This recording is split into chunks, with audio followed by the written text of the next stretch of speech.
With the Warriors' unbelievable meltdown against the Rockets in the quarterfinals of the NBA Cup, they would give the Rockets their first win against them since February 20th, 2020. That's right.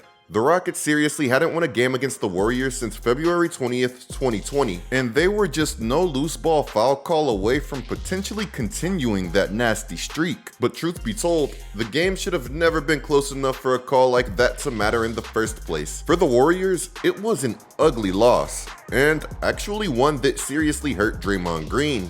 I have not been as hurt as I was losing that, or am losing that game since 2016 in Game 7. Draymond is so starved for the Warriors to be good and in the hunt again that the play-in tournament semifinals are hurting him like Game 7 of the actual NBA Finals. That's not right. But don't worry, Dre, because help is on the way. The Warriors just traded for Schroder, and they still have something huge planned. But speaking of help, guys, we are so close to 300,000 subscribers. If you are enjoying the content, be sure to help me get there and smack that subscribe button and turn on notifications. Oh, and shout out to today's sponsor. With us reaching the best part of the year for the NFL and the NBA season heating up, now is a great time to play Underdog's daily fantasy game called Pick'em. Just pick higher or lower on your favorite players' projections, and Underdog will give you the chance to 1,000 times your money. Follow me on IG to see picks that don't make it to the channel. Guys, I've been having a ton of fun on Underdog, and you guys could too. To maximize your time on Underdog, when you click the link in the description to sign up, make sure to use my code COOP, because with code COOP, you can get up to $1,000 in bonus cash along with a free pick. And it's also a great way to support the channel. Thank you, Underdog, for the sponsor. Ahead of this season, Steph would get asked if he would still want to retire a Warrior if it meant playing on bad teams like Kobe Bryant and Dirk Nowitzki did at the end of their careers. I won't go too far into depth, but for those of you who don't remember, some of those old teams were an absolute mess. These stars loved their respective cities, but some of the basketball that they had to put up with to stay where they did was disgusting. Just look at Kobe's face here. It doesn't exactly look like he's a kid on their first trip to Disneyland. My guy wasn't having any fun at all on that bench. And if you knew Kobe and the mentality that he had, then how could he? But to get back to the question, here would be Steph's response. It's tough, right? I've always said that I want to be a Warrior for life. At this stage of my career, I feel like that's possible. And you can still be competitive. It doesn't mean that you're guaranteed the championship. It doesn't mean winning.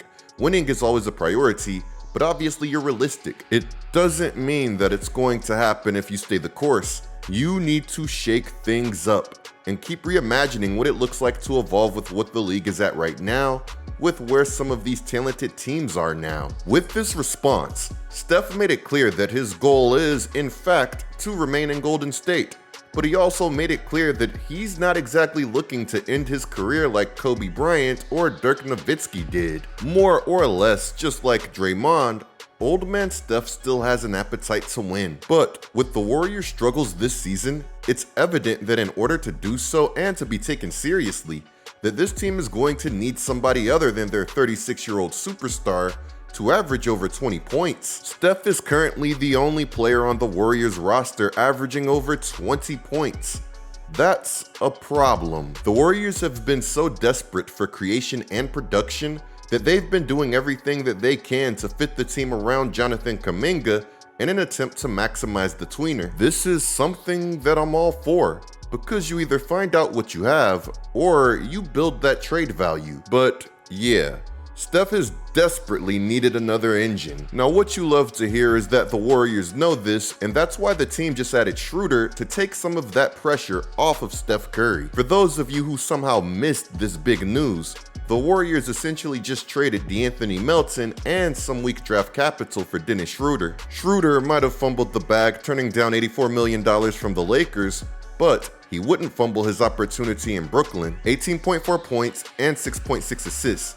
Those are his numbers on the season. Schroder was so good for the Nets that they basically had to trade him. How in the world are you going to get Cooper Flagg or another top prospect if Dennis Schroder and company keeps willing your team to victories? What makes me mad is that the Nets didn't even want to be decent this season, and they are 50 times better than my New Orleans Pelicans. So the Warriors got something they wanted from Brooklyn with Schroder.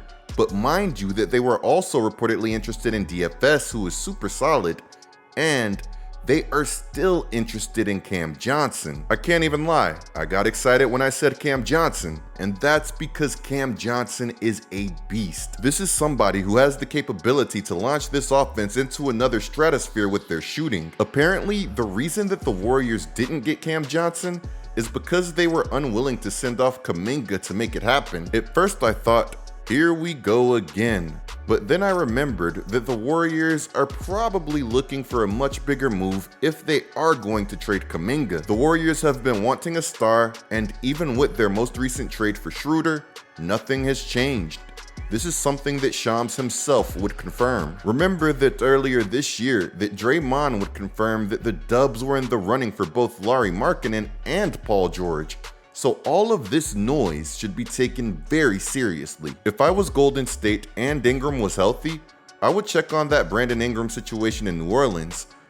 That is unfortunately another situation that I'll be breaking down very soon. So be sure to subscribe and turn on notifications so that you guys don't miss that one. The Pelicans have to free my guy Brandon Ingram because it's getting ugly over there in New Orleans. Now, when I say something like this, I'm not just saying get for Golden State, but I think that there is a lot of value to be found kicking tires on players like Ingram and Levine.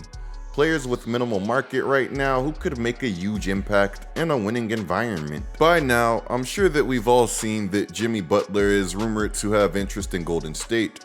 The Jimmy Butler situation is a crap show that we'll revisit soon, but if the reports are true, the Warriors might even go a bit bigger than Butler if they can. The key words there being if they can. Remember how great it was to see LeBron James and Steph Curry team up en route to winning a gold medal for the USA?